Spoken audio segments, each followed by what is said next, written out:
जरा सोचिए, आपको एक कमरे में बंद कर दिया जाए। कमरे में खाना है, पानी है, ऑक्सीजन है, लेकिन एक चीज़ नहीं है, नींद। और आपको कहा जाए कि अगले 15 दिनों तक आपको सोना नहीं है। पहले दिन शायद आप हंसेंगे, दूसरे दिन शायद आप थक जाएंगे, तीसरे दिन आपका दिमाग जवाब देने लगेगा। लेकिन अगर 15 दिनों तक आपको ज़बरदस्ती जगह रखा जाए तो क्या होगा? क्या इंसान पागल हो जाएगा? क्या वो अपनी पहचान खो देगा? या फिर उसके अंदर छिपा कोई ऐसी डार्कनेस बाहर आ जाएगी जिसे देखकर इंसानियत भी कांप उठे? दोस्तों, हम बात करने वाले हैं इंटरनेट की सबसे डरावनी और फेमस कहानियों में से एक, the Russian sleep experiment. Part 1, the secret project. साल था 1940 का। दुनिया दूसरे विश्व युद्ध के दौरान गुजर रही थी। हर देश नई नई टेक्नोलॉजी और प्रयोगों में लगा हुआ था।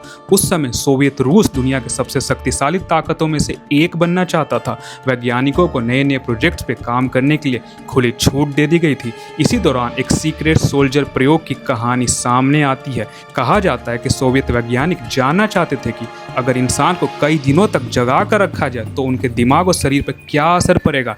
इसके लिए उन्होंने 5 कैदियों को चुना। ये सभी राजनीतिक कैदी थे। उन्हें एक प्रस्ताव दिया गया, अगर वे इस प्रयोग में हिस्सा लेते हैं और 15 दिनों तक जगे रहते हैं तो उनको आज़ाद कर दिया जाएगा। आज़ादी की लालच और 5 कैदी तैयार हो गए, लेकिन उन्हें ये नहीं पता था कि अगले 15 दिन उनकी जिंदगी का सबसे भयानक दिन बनने वाले थे। Part 2, the start. कैदियों को एक विशेष सील बंद कमरे में रखा गया था। कमरे में खाने पीने की पर्याप्त व्यवस्था थी, किताबें थी, लेकिन बिस्तर नहीं था। और सबसे इम्पॉर्टेंट, कमरे में लगातार एक खास गैस छोड़ी जा रही थी। कहा जाता है कि यह गैस उन्हें 15 दिन तक जगाए रखने के लिए बनाई गई थी। पहले कुछ दिन सब कुछ सामान्य रहा। कैदी आपस में बातें करते रहे, किताबें पढ़ते, भविष्य की योजनाएं बनाते। वैज्ञानिक बाहर बैठकर हर बिहेवियर पर नजर रखते थे। सब कुछ प्लान के मुताबिक चलता जा रहा था। लेकिन फिर 5वें दिन कुछ ऐसा बदलने लगा। Part 3, the madness. 5वें दिन तक पहुंचते पहुंचते कैदियों के व्यवहार में काफ़ी अंतर आ गया। वो पहले से ज़्यादा चिड़चिड़े हो गए, बातचीत कम होने लगी, मुस्कान गायब हो गई। कुछ कैदी कमरे में कोनों में जाकर घंटों बैठे रहते, एक दूसरे से नजरें चुराने लगे। फिर अचानक एक कैदी जोर जोर से चीखने लगा, इतनी जोर से कि उसकी आवाज़ें बैठ गई। वो लगातार कई घंटों तक चीखता रहता, फिर उसकी आवाज़ पूरी तरीके से खत्म हो गई। लेकिन सबसे डरावनी बात ये नहीं थी। सबसे डरावनी बात ये थी, किसी और कैदी ने कोई प्रतिक्रिया नहीं की, मानो ये सब उनके लिए सामान्य हो। 7वें और 8वें दिन तक हालत बहुत बिगड़ने लगी। कैदी अब सामान्य बातचीत नहीं करते थे। वो दीवार के पास जाकर फुसफुसाते थे। कभी कभी वो कमरे में लगे माइक्रोफोन के पास जाकर बहुत धीमी धीमी आवाज़ में बोलते थे। ऐसा लगता था कि जैसे वैज्ञानिकों को एक दूसरे की शिकायत कर रहे हो। कमरे में अविश्वास का माहौल बन गया। हर व्यक्ति दूसरे पर शक करता रहा। किसी को किसी से भरोसा नहीं था। और तभी कुछ ऐसा हुआ जिसने वैज्ञानिकों को और भी डरा दिया।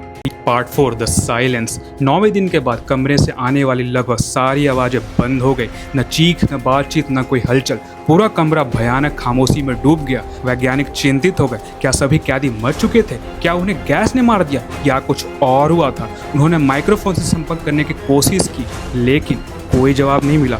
पूरा दिन गुजर गया, फिर दूसरा, फिर तीसरा, फिर भी सन्नाटा।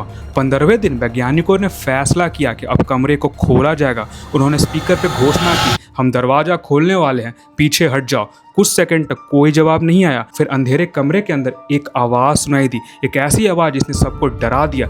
आवाज़ आई, हम अब आज़ाद नहीं होना चाहते। वैज्ञानिकों को कुछ समझ नहीं आया, लेकिन दरवाज़ा खोल दिया गया। और फिर जो उन्होंने देखा वो किसी हॉरर फिल्म से भी ज़्यादा भयावह था। Part 5, the end. कमरे के अंदर का दृश्य देखकर सैनिक पीछे हट गए। एक कैदी मर चुका था। उसका शरीर पूरी तरीके से क्षतिग्रस्त हो चुका था। कमरे के दीवारों पे खून फैल चुका था। फर्श पे मांस के टुकड़े पड़े थे। लेकिन सबसे डरावनी बात, 4 कैदी अभी भी जिंदा थे। हालांकि उनकी हालत इंसानों जैसे बिल्कुल नहीं लग रही थी। उनके शरीर पर गहरे घाव थे, त्वचा की जगह उखरी हुई थी, मांस बाहर दिखाई दे रहा था, लेकिन उन्हें दर्द महसूस नहीं हो रहा था। कमजोर होने के बावजूद उनकी आंखों में एक अजीब सी चमक थी, मानो वो किसी और ही दुनिया में पहुंच गए हों। जब सैनिक उन्हें बाहर निकालने पहुंचे तो कैदियों ने विरोध करना शुरू कर दिया। कहा जाता है कि वह असामान्य ताकत आ गई थी। कई सैनिकों पे भारी पड़ रहे थे। कैदी इतनी जोर से संघर्ष कर रहे थे कि उनकी हड्डियां तक टूट गई, लेकिन वो फिर भी हार नहीं मान रहे थे। सैनिक हैरान थे, ये कैसे संभव है? एक सामान्य इंसान ऐसी हालत में जिंदा भी कैसे रह सकता है? आखिरकार कैदियों को काबू में कर लिया गया। उन्हें हॉस्पिटल ले जाया गया। डॉक्टरों ने उनके घाव पे इलाज शुरू किया, लेकिन यहाँ भी अजीब घटनाएं सामने आने लगी। कहा जाता है कि एनेस्थीसिया पे उन लोगों का कोई असर नहीं हुआ।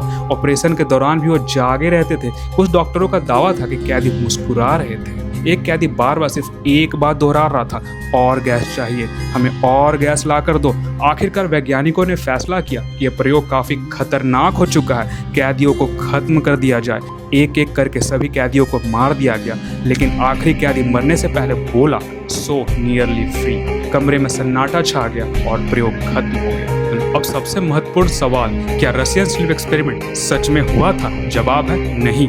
इस कहानी का कोई हिस्टोरिकल एविडेंस नहीं मिला, कोई सरकारी डॉक्यूमेंट्स नहीं है, कोई वैज्ञानिक रिपोर्ट नहीं है और कोई विश्वसनीय गवाह भी नहीं है। लेकिन कुछ लोग इस कहानी पर इसलिए भी विश्वास कर लेते हैं क्योंकि इसमें जुड़ी कुछ बातें वास्तविक ज्ञान से जुड़ी हैं। हम जानते हैं कि नींद की कमी से इंसान वास्तविकता और कल्पना में फर्क खो देता है। तो दोस्तों, रशियन स्लीप एक्सपेरिमेंट एक वास्तविक वैज्ञानिक प्रयोग नहीं है, यह एक इंटरनेट की हॉरर कहानी थी। अगर आपको ये कहानी इंटरेस्टिंग लगे तो वीडियो को लाइक करें और क्राइम स्ट्राइव को सब्सक्राइब करें।